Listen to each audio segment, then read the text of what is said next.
Anyway, I'd like to thank Vice Admiral Jones, sir, for the opportunity to give the New Zealand implications for maritime trade this morning. In terms of New Zealand's perspective, I think there's probably three main themes if you're going to conflate security implications with maritime trade. And the first being that we are utterly dependent, like most nations, on maritime trade. And that's predominantly due to our geographical remoteness on the globe. Secondly, New Zealand policymakers and exponents of security suffer really from the public's sea blindness to areas outside of our exclusive economic zone. Within that maritime periphery where the majority of our sea lines of communication lie are really important, crucial geopolitical reference points that we need to consider when making security policies moving forward. And third, defence is an important tool, but it's only one tool in the levers of national power that are required to make a comprehensive security policy so we can safeguard those sea lines of communication and the merchant shipping so vital to New Zealand's prosperity and well-being. I will give a brief précis on New Zealand's maritime heritage as it lends itself to some of the points I'll make a bit later on.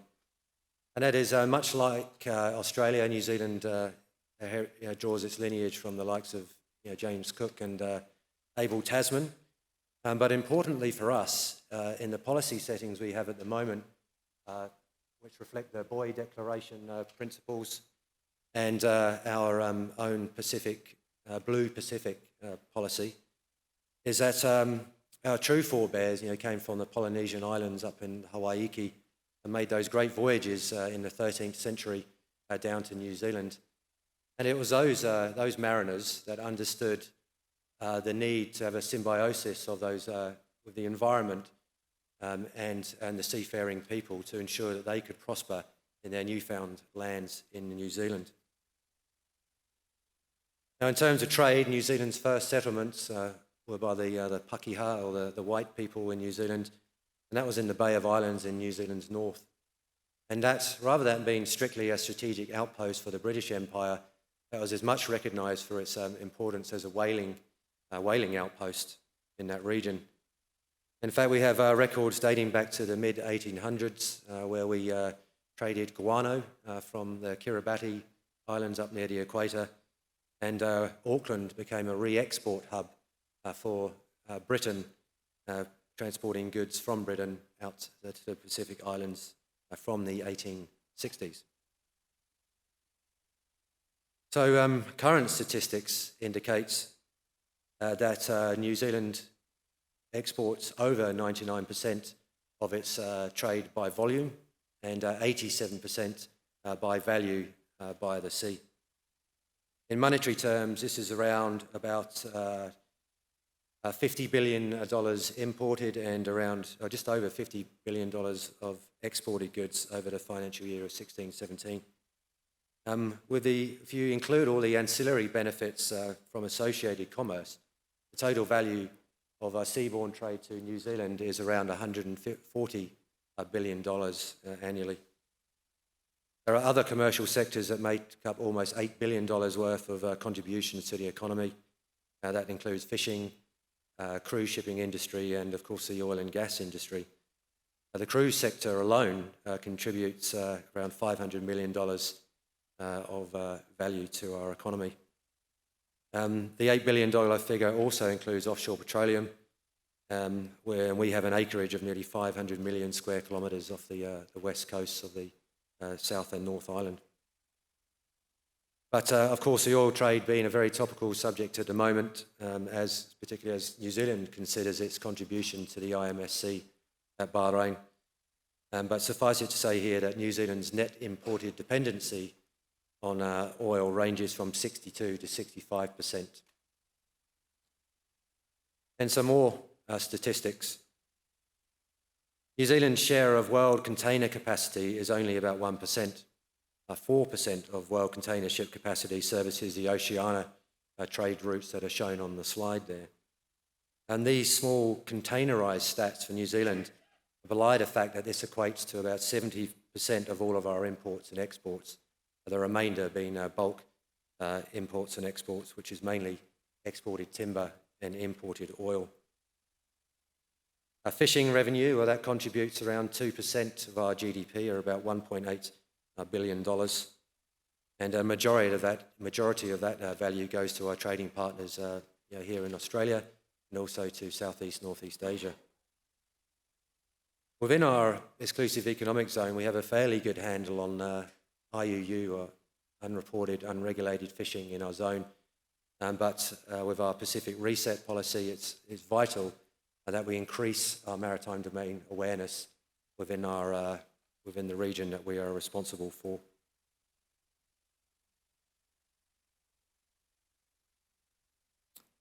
Undersea cables, well, a non-traditional form of maritime trade, but this features even more crucially as we move forward. The overwhelming majority of New Zealand's data flows through this network of undersea cables, and potentially a strategic target moving forward. So unsurprisingly then, New Zealand economy is heavily reliant on international trade, and despite the growth in global shipping in the last decade, a key barrier to New Zealand's success, as I've already mentioned, is the remoteness to our major trading partners. As a trading nation, we're further from our markets than any OECD country. This means our exporters have significant cost and time disadvantage. In 2009, the World Bank noted that every day away a country is from its trading partner means a 1% reduction in the probability that its trading partner will purchase goods from that country. We cannot physically move New Zealand closer to our trading partners, but we can strive to improve the security and stability of the sea lines of communication and make it palatable for our trading partners. You won't be surprised by the themes necessary to achieve this.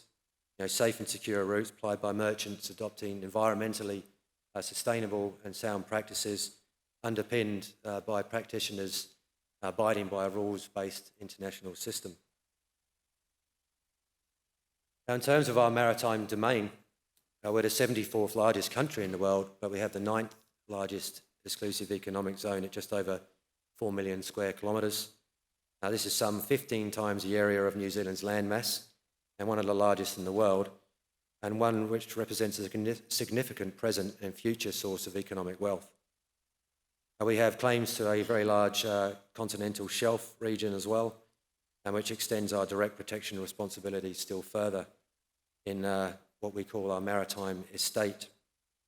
We also have the search and rescue responsibilities within Naval Area 14, and that's an area of over 30 million square kilometres, which is about 20% of the Pacific Ocean.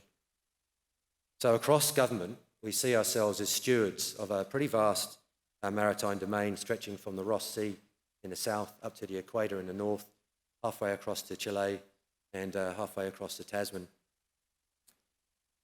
Within that domain lie, of course, our constitutional responsibilities to Pacific Island nations, such as the Cook Islands, Niue, and the Tokalaus. So the area bounded by the exclusive economic zone in the search and rescue area represents a body of water over or under and which activities should be fully governed. However, we have demanding obligation farther afield, and what the previous New Zealand High Commissioner to Australia, Simon Murdoch, refers to as our maritime periphery. This conceptual area includes the sea lanes to our commercial partners in Southeast and Northeast Asia. And I would point out, as I mentioned earlier, that our efforts in this area are really hindered by the sea blindness of our public. We are a nation that is culturally connected to the sea, but this connection seems to be severed outside of the yachting and fishing playgrounds around our coastlines. Nevertheless, this periphery is important as a near-field maritime estate and domain, particularly to concepts such as the G20's Osaka Blue Ocean Vision and New Zealand's own Blue Pacific Vision, or those aspects of the Buoy Declaration. In New Zealand's case, however, unlike other larger partners in the Pacific who have a forward presence in the periphery, We can only exert limited influence over state and other commercial actors as we look towards this outer ring. Here then is where we rely on the rules-based international order to help preserve our maritime trade and give New Zealand a larger voice on the international scene. So throughout this domain, the state and periphery, we're seeing risk posed by the intensifying effects of transnational organised crime, climate change, resource competition, cyber threats and grey zone activities, including the strategic competition in the Pacific. Indeed, one delegate at the recent ASEAN Regional Forum commented that militarisation of the South China Sea is potentially blocking up to $2.5 trillion worth of trade or investment in Asia. The question now is whether this is endemic of the sort of trends we might see trickle or flow into the Pacific as these non-traditional Pacific actors create a new geo-legal order in our domain and periphery, with some nations incentivised to comply with one nation's view rather than the universal interpretations of maritime law.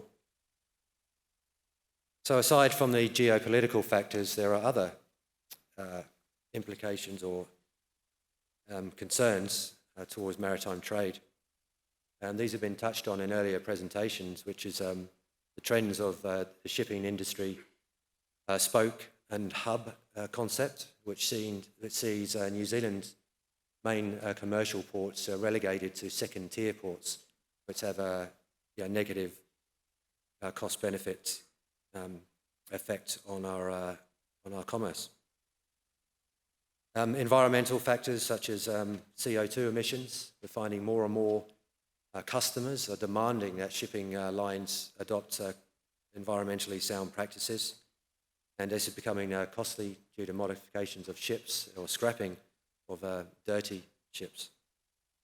Biofoul regulations. Well, New Zealand regulations are a world first.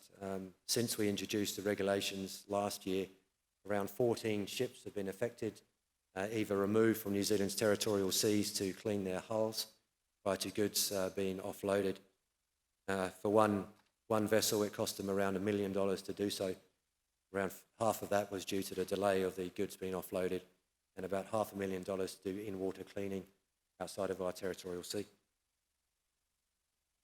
So grey zone threats has been mentioned a few times today. This is covered very well in Admiral Goldrick's recent ASPE paper on the subject. But these activities have a marked accumulative effect on maritime trade, and which, if left unchallenged, could have serious impacts on the viability of some of the trading routes. And that's been touched on earlier today as well. It's yet to be seen whether these activities will be widespread in potentially a revisionist form of maritime trade warfare. But there are indicators, such as China's blockading of Vietnamese oil fields recently, and of course the Straits of Hormuz activities. So what are the implications for New Zealand defence? Well, security and prosperity are inextricably linked. The former setting the conditions for the latter, which for New Zealand is primarily born on the sea.